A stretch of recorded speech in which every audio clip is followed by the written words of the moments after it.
Luis Nery hindi raw malakas si Cuadro Alas mga boss. Sabi nga po dito sa report ng Daily Tribune at Mexican Luis Nery insists that Japanese Naoya Inoue hits a lot harder than Filipino General Casimero. Muntik na natulog si Luis Nery, unan na lang ang kulang. Tapos sinabing hindi raw masakit ang suntok ni Casimero.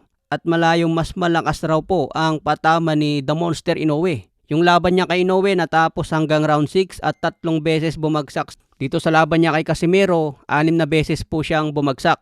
Ang reaksyon ng maraming Pinoy fans parang sumang-ayon din sila kay Luis Nery. Dahil kay Inoue 3 beses lang daw niya patumbayin si Nery at hindi na makakabangon. Samantala daw kay Jandrel kahit 6 na beses siyang binilangan, nakakabangon daw si Luis Nery. Pero yung pang-4 na round mga boss, hindi na po siya nakabangon doon kaya knockout talaga si Nery.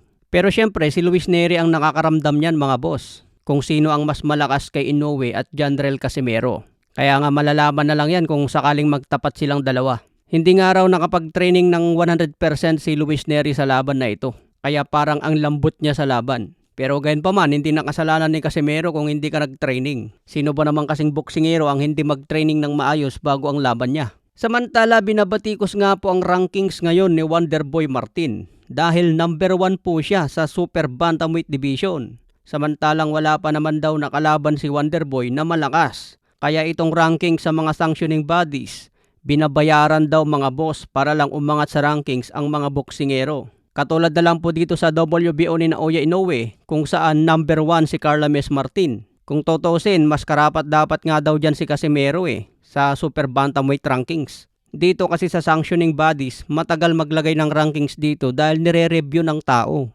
Meron silang mga committee na nagre-review ng mga laban para ipasok nila yung mga boksingero na kasama sa rankings. Hindi katulad sa BoxRec na kahit katatapos lang ang laban, automatic na nagra-rankings yan dahil generated po yan ng computer. Kaya abangan natin kung makapasok din si Casimero dito sa sanctioning bodies. Kaya pinagtripan tuloy ng mga Pilipino fans itong rankings ni Carlames Martin. Paano raw naging number 1 yan? Yung katatapos na laban niya nangyari lang daw sa basketball court. So ano ang masasabi nyo dyan mga boss? Kaya ang mangyari dito, posibleng maglaban si Carlames Martin na number 1 at number 2 na si Junto Nakatani. Lalo na kung magbakante si Inoue ng titulo mga boss. Samantala yung moves daw ni Jandrel Casimero, kagaya sa moves ni Manny Pacquiao na nagpatumba kay Kit One-Time Turman. Ito rin ang gamit na combination ni Manny Pacquiao kung bakit napabagsak si Turman. Kung manatili si Cuadro Alas dito sa Super Bantamweight Division, pwede rin siya makahalo dyan sa mga bakanteng titulo kung umakyat na si Inoue. Sabi nga ni Cuadro Alas, kalimutan na niya si Inoue dahil target na lang ang titulo. So ibig sabihin baka balak ni Casimero na manatili sa 122 pound super bantam.